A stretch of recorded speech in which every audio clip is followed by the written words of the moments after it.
নমস্কার। আজকে আবার একটি হেরিটেজ পার্কের ভিডিও নিয়ে হাজির হয়েছি। গত ভিডিওতে দেখিয়েছিলাম যে মেইন গেট থেকে বাস স্টপ থেকে মেইন টিকিট কাউন্টার পর্যন্ত আসবার ভিডিও।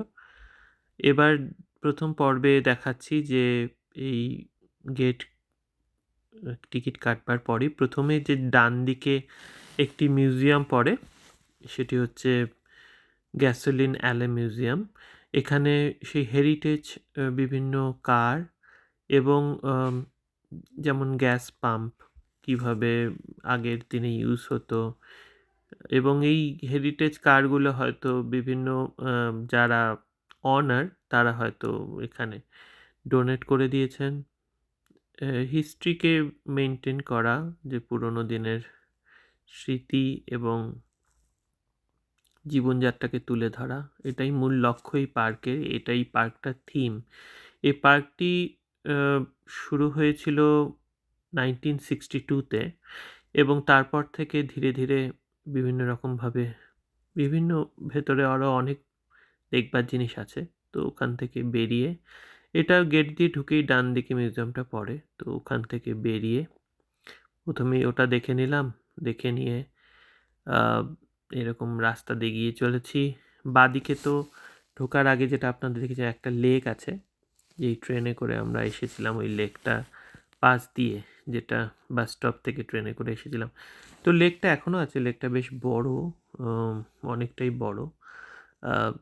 এবং এখানে আজকে কিছু প্রদর্শনীও চলছে, কিছু হাতের কাজের প্রদর্শনী, তারই কিছু স্যাম্পল এখানে রাখা হয়েছে। কিছু অবশ্য সিলেক্টেডও হয়েছে, I mean first prize second prize হিসেবে। ডান দিকে একটি পুরনো বাড়ি, মানে হেরিটেজ বাড়ি, হয়তো কিভাবে এখানে জীবনযাত্রা তার ভিতরে দেওয়া আছে। অনেক সময় এগুলো বিভিন্ন ছোটোখাটো অনুষ্ঠানের জন্য অ্যাজ এ ভেন্যু অনেকে ইউজও করে। আর তারপর ওখান থেকে বেরিয়ে এখানে অনিন্দিতার বাবু উপরে উঠতে চায়নি, তো আমি এই উইন্ড মিলটি দেখবার জন্য একটু পাহাড়ের উপরে হেঁটে এলাম। দেখুন এখান থেকে লেকটা কি সুন্দর দেখা যাচ্ছে। উইন্ড মিল বলতে এটিও একটি একজন দম্পতির, যারা এই উইন্ড মিলটা ইউজ করতো তাদের গ্রামে, এই গ্রেনস বা কিছু যেটা আমরা করি, যেমন তেল বা আটা বানানোর জন্য, যেটাকে আমরা, তো এরকম একটা উইন্ড মিল এখানে স্যাম্পল রাখা আছে। পাশেই লেকটি, আর একটু একটু অল্প পাহাড়ের উপরে। তো উপর থেকে এটা দেখে এবং এই লেকটাতেও আমরা পরবর্তীতে যাব, হয়তো আজকের ভিডিওতে নয়, বাট আমি আরেকটি ভিডিওতে আমাদের একটি এই লেকের মধ্যে একটি স্টিমার আর মতো একটি চলে, তো সেখানেও রাইড করা যায়। তো ওখান থেকে বেরিয়ে এসে আমরা পাশেই একটি স্টেশন, যেখান থেকে আমরা ট্রেনে উঠব, মানে স্টিম ইঞ্জিন ট্রেন। তার আগেই আমি উইন্ডমিলটা দেখতে গেছিলাম, তো অনিন্দিতার বাবু এখানে এই বাড়িটার পাশে একটু বসলাম। এখনও ট্রেন আসতে 45 মিনিট দেরি আছে, তো আমরা ভাবলাম যে এখানে একটু বসে দুপুরে লাঞ্চটা করে নিই। আমরা তো খেয়ে এসেছি, জাস্ট বাবু খেয়ে নেবে। এই পাশে গাছের ছায়ায় বসলাম। আর 1:45 মতো বাজে এখন। Next train 2:45। তো এখন আমরা খেয়ে নিচ্ছি, একটা সুন্দর গাছের নিচে বসে আছি। গাছটা কি সুন্দর। এখানে একটা বাড়ি আছে, হেরিটেজ বাড়ি, তার পাশে আমরা খেয়ে নিচ্ছি। এখন দুপুরের লাঞ্চ মোটামুটি 1:45 বাজে। হুম 1:45 বাজে। প্রায় 1:45-র সময়, এখন লাঞ্চ টাইম, 1:45-র সময় ট্রেন আসবে। তো স্টেশনের পাশেই আমরা একটা গাছের নিচে বসে বেঞ্চে বসে খাওয়া দাওয়া করছি। বাবুর খুব তাড়াতাড়ি খাওয়া হয়ে গেল। তো এখনও হাতে অনেকটা সময় আছে। দেখলাম আমাদের ঠিক সামনেই এই ট্রাক্টরটি এসে দাঁড়িয়েছে। এটিও পুরনো ধাঁচেই বানানো, এরকম বসবার জায়গা ট্রাক্টরের পেছনে। হয়তো এগুলো ইউজ হতো বিভিন্ন ফার্মে জিনিসপত্র নিয়ে যাওয়ার জন্য। তো অনেক সময় মেইন গেট থেকে, ওই যে ওইখানে মিউজিয়ামটি দেখতে পাচ্ছেন বাঁদিকে, যেখানে আমরা প্রথমেই ঢুকেছিলাম, তো মেইন গেট থেকে ভেতর অবধি নিয়ে যাওয়ার জন্যে একটা ছোট ট্রিপ। বাবু তো ভীষণই একটু আওয়াজেও মজাও পাচ্ছে, আবার আমাকে ছাড়তেও চাইছে না। ওই জাস্ট এই ট্রিপটা বেশ মজারই হলো। পুরো ভেতরটা এক রাউন্ড আমরা ঘুরেও এলাম। সমস্ত বিল্ডিংয়ে ঢোকার মতো সুযোগ আমাদের হয়নি,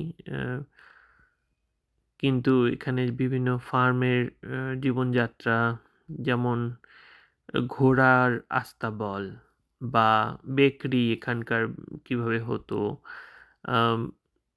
সেগুলো দেখানো হচ্ছে। অন দ্য ওয়ে আমরা দেখতে পেলাম,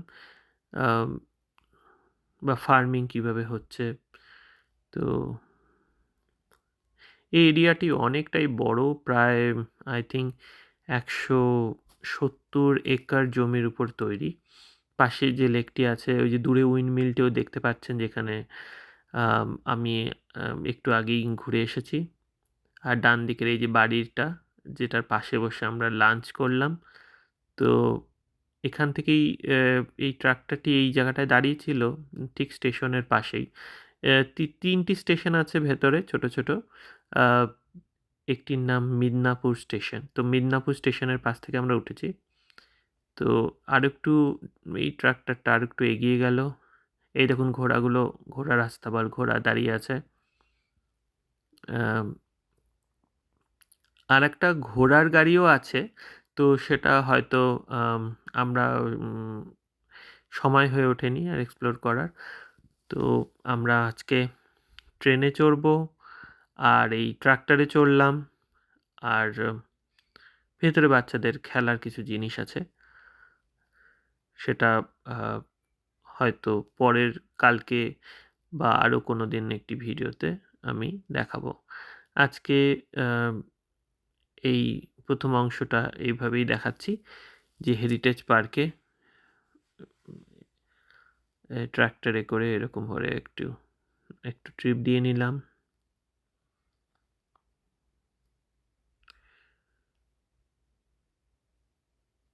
আপনারাও এনজয় করুন। এরকম তো পুরো ক্যালগারি শহরটি ক্যালগারি শহরটি একটি বড় শহরই, কিন্তু তার পাশাপাশি শহরের মাঝে এরকম বহু সুন্দর সুন্দর পার্ক জায়গা আছে। বসবাসের জন্য খুবই ভালো জায়গা। তো এরকম জায়গা হয়তো বাইরেও দেখতে পাওয়া যাবে, কিন্তু এই হেরিটেজ পার্কের ভিতর স্পেশালি দেখানো হয় যে হিস্ট্রিটাকে মেনটেন করা হয়।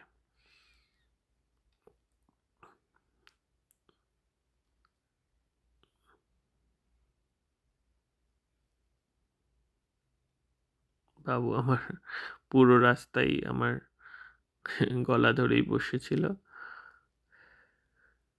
বাট খুবই এনজয় করছিল।